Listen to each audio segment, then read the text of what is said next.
awesome StarCraft. Upsets have been happening all around the world. Early today, I've been enjoying myself some WCS Europe as well. I always wait at least one day before talking about the results, because I know there are a lot of Americans tuning in for this broadcast. And then, you know, maybe when this is over, they go over to the European VODs.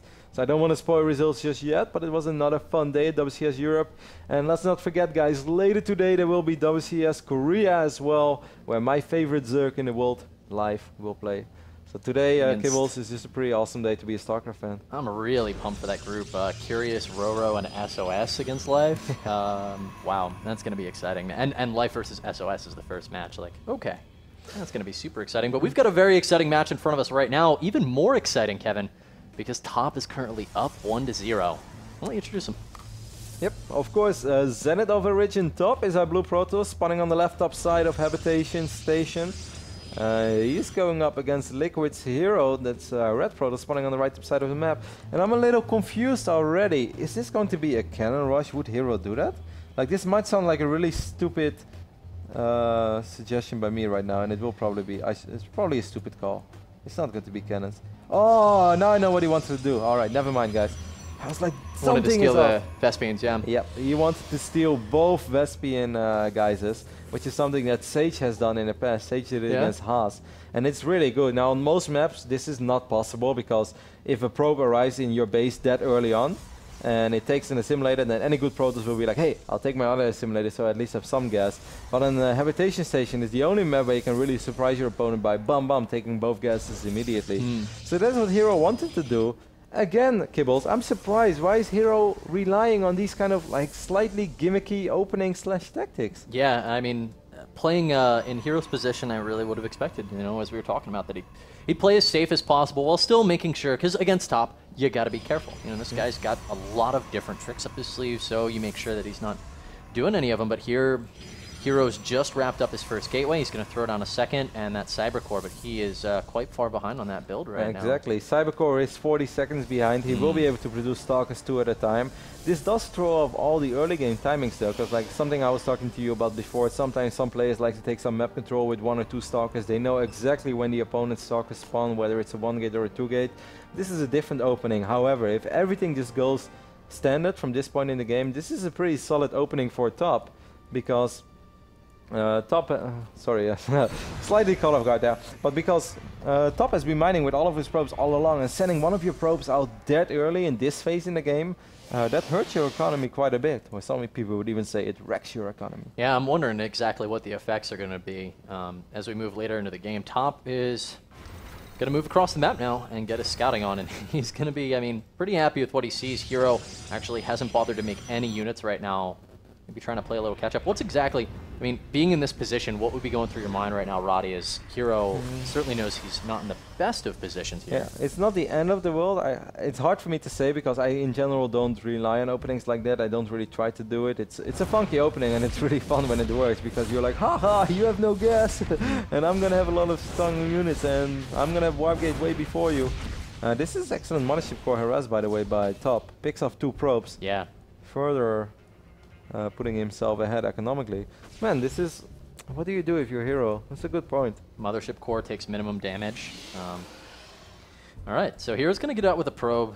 He's got not enough scouting information, actually, because, yeah, like you're oohing, got a Dark Templar on the way.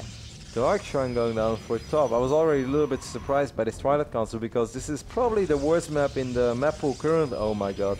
Yeah, Hero just dropped this Twilight as well. This is probably the worst map for a Blink Stalker opening, unless you're just so sure that your opponent is opening up with a Stargate that you feel it's something you can get away with.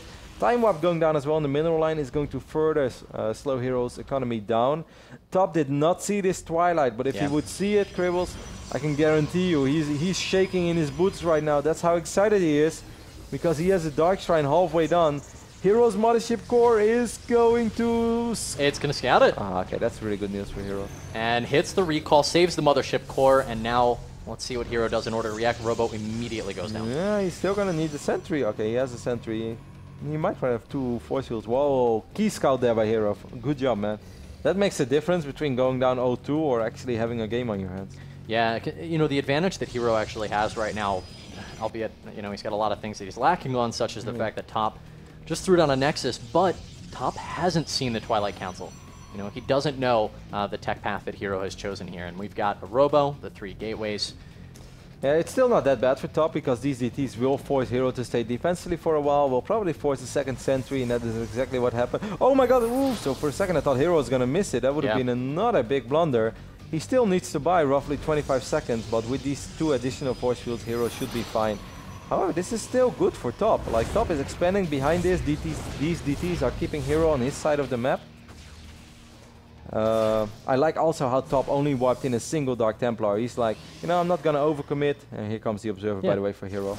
So Hero doesn't take a lot of economic damage, but it does take away a lot of his momentum. He's not able to be aggressive. Top is going to sit on 2 bases pretty comfortably. He will be able to start chrono boosting out Immortal soon. I still like top's position very much. However, it could have been a disaster for Hero, and it's not. It could have been, you know. Especially with the fact that if that DT had gotten damage and top had Blink actually finishing up even before Hero behind it. But as it stands, the Nexus is going to go down for Hero. He's certainly behind, but he's got an advantage on workers, in fact. He's up 30 to 28, now 29 for top. So that's a little bit of a saving grace for Hero. Top is beginning to make Immortals on the other hand. So he's already moving into that. I'm curious, is this, you know, towards the middle of the map, it's actually really open, lots of ramps to go for flanks and things.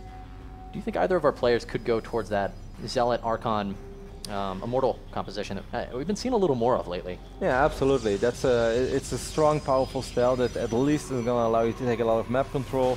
Hero is a player that will still sometimes boss out the Colossus builds, and sometimes he is the one going for Immortal Archons.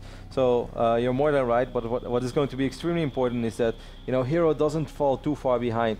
He was ahead a few workers, but by the time that his Nexus is really up and running, he's going to be down in workers. His army is weaker as well. With these 4 Blink Stalkers though, he found this pretty much the only space where he can actually blink into the main base over here. And this 4 Stalker hit spot is going to be pretty effective, and this is exactly what Hero needs to truly come back into this game. Alright, Immortals and Sentries are coming up, but the Stalkers have already secured a couple of kills. Let's see if Hero can manage to escape here. He picks off another probe. In fact, no Stalkers falling yet. One is probably going to fall at least. I think actually Top is going to pick up 2 here before Hero can escape. Yeah, 2 Stalkers. Still though, I would always trade 2 Stalkers. Ooh, the Mushroom is going to fall as well for top here. It's a little silly, I think, that he flies it over Hero's base when there are Blink Stalkers out on the map. However, I would always trade 2 Stalkers for 5 probes in this phase in the game, because the longer this game goes on, the more irrelevant the Stalkers become, and the more important probe count becomes. So Hero has actually sort of stabilized Kibbles. It's not all that bad news for our Liquid Protoss. Yeah, it really has. I mean, pulling up the units tab, you see even workers, even stalkers, even sentries, a mothership core for Hero, and an extra immortal for top. The extra immortal, I think, is a bit more valuable there, but now it's evened up, you know, so these guys are actually exactly what you're saying. Kevin, they're almost even. Almost that even. 1 immortal makes a difference. Well, we all know that Hero is capable of turning games around. He has made some remarkable comebacks in the past. Oh, top could have killed that Observer over here from Hero. I'm very surprised Hero just keeps it there. It's like the Observer standoff. Staring each other in the eyes. Except Hero has nothing to back it up. I'm very confused by Hero's choice to go Dark Shrine now as well. He has scouted that there are observers. I guess it's just one of those things where he hopes that top won't scout it. But top has sentries. There is a very good chance he's going to hallucinate a Phoenix between now and the next 25 seconds and just flies it into Hero's base again to see what's going on. Yeah, he does keep going for these slightly unorthodox plays, and I was thinking for a second, you know, maybe it was to go into that comp that we were talking about, but nope. You know, there's the Robo Bay, so we'll have to see, man. Yeah. What he's planning with that? Is he gonna try to get War Prism speed out and be annoying with Immortals? Oh, that would be really cute, actually. Because he did kill the Mothership Core. Mothership Core is back already. I think it's just for Colossus. Well, we do see the Templar Archives go down for top. So Hero going Colossus, while top on the other hand heading towards that Immortal Archon style that you mentioned before. This scout, however, is going to be extremely important for top. Top really needs to see this Dark Shrine. If he doesn't see it, and with the way that this Phoenix is heading, I think there's a good chance he won't scout the Dark Shrine. There is a chance that Hero's DTs will actually do some sick damage. No, top, you have to scout the entire base. He's not scouting. Yeah. And look, well, honestly, Hero's been doing a decent job down towards the bottom corner of the map, distracting top.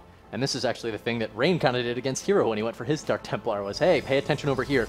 Don't worry about scouting my base with your hallucinations. And, well, here comes 1 Dark Templar, and it looks like that's all he's going to commit. So, really cool. We'll see what kind of damage this DT can get done. There's currently one observer out on the map. That observer did pick off a DT that was trying to run into the natural. However, there will still be one DT working on these probes in the main mineral line. So again, Hero's doing some economic damage.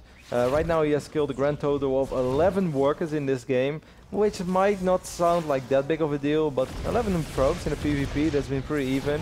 Especially in one that you were a little bit in, or a little bit behind in, is actually a fantastic job here by Hero. So 6 kills on the Dark Templar that was in the main, and the one in the natural has actually racked up 3. Worthy investment here from Hero that certainly paid off. And economically, he's up 51 workers now to 44. And his third's just a little bit behind that of Top's. And interestingly enough though, because they're heading for those different compositions, what is Top gonna do right now? Is he gonna try to take a fight with Immortal Archon and drop a good time warp and try to overrun this Colossus player that's gonna try to go up to 3 bases? I do not think that would be the correct decision. Yeah. It would probably be better for Top to, you know, start mining of these similar Vespian guys ASAP. I think he is gonna try to do it.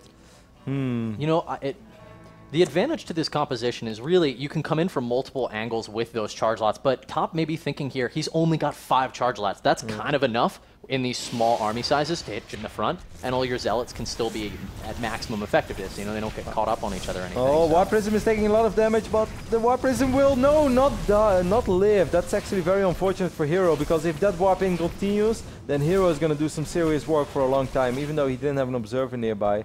So it would have been hard for him regardless. Is Hero going to try to keep this base alive? With 2 Colossus, I would almost say that it's possible. Photon Overcharge goes down, he's going to try Kibbles. Alright, we'll see if he can get it. The Time Warp is isolating the units a bit. Nice force fields cutting off the Stalkers, but the Nexus is going to fall. That actually kind of slows Hero's pursuit here, as the Zealots do have to head around to the side, and Top is hooking all the way to the left right now. I wonder if Hero can cut a beeline and cut the army off, but no, the Mothership Core is going to join up, and he's perfectly safe now. Top's going to be able to escape. Yeah, there's a War Prism on the top side of this map as well. Good timing there by Top, because that's risky, you know, if that goes wrong, if you lose your Mothership Core, if a feedback lands, even though there's no Temple Archives just yet for Hero, but Top's scouting has not been perfect, so he was completely unaware of that. He took that risk, and he got rewarded for it. Excellent snipe there on the Nexus, but he's playing a dangerous game. He is, but I think those are the right decisions for Top to be making here, as opposed to, as we were talking about, Hero. The warp-ins in the top left-hand corner of the map, by the way, or of Hero's base, excuse me, they're unscouted. And he warps in 1 Zealot, now he's going to warp in some more, and we'll see what damage he can get done. Those are the small things, Kibbles, but I'm very surprised that Hero doesn't have a Pioneer. He should be aware of how popular this is. There is 1 cannon. Top is probably going to drop his Zealots on top of that cannon as well. And with 4 Zealots hammering away this cannon will go down. So if Hero had any ambitions of being aggressive with his Colossus army, well, he still has. I guess he's going to warp in defensive DTs. He did some defensive Zealots. Looks like well, there's actually 2 that are not engaged in the fight, and so that's going to mean that Top kills 2 Zealots, still has his full force, and Hero's going to be moving in on Top's third in the bottom left of the map at the same time. The entire army is really clamped up from Top now, man. This is a really tense phase in the game. Hero's army is quite a bit stronger. He has a 20 army supply lead, and he has Colossus. However, defensive... oh, recall? No? What? Back to... Okay. Well, okay, I guess it's better than fighting in a bad time warp. Yeah. Sick decision there by Top. Wants to get a better engagement angle. If he somehow pulls this one off, then that was a fantastic decision. He will still have energy to drop a Photon Overcharge. He's buying time. Because he's very well aware of the fact that he needs more units. A couple of Zealots are going to run towards the natural. Alright, I like the harass here from Hero. Meanwhile, everything has been cleaned up at home in Hero's base, by the way. So this is all we're really dealing with, is these Zealots in the natural that are harassing in Top, and Hero constantly just poking away on these gateways. Now it's time, though, for the Nexus to be under pressure. This is going to be kind of hard for Top. I like Hero's composition so much more. With the micro that he's able to pull off the majority of the time with these Colossus, he should be in good shape. He's doing a good job. These Immortals, yes, they took quite some damage, but they're still alive. And these Colossus, they have so much damage right now. And Top will be forced to GG out, as Hero will even up the series 1-1 after our game on Habitation Station. But that wasn't easy, kid. That was a scary game for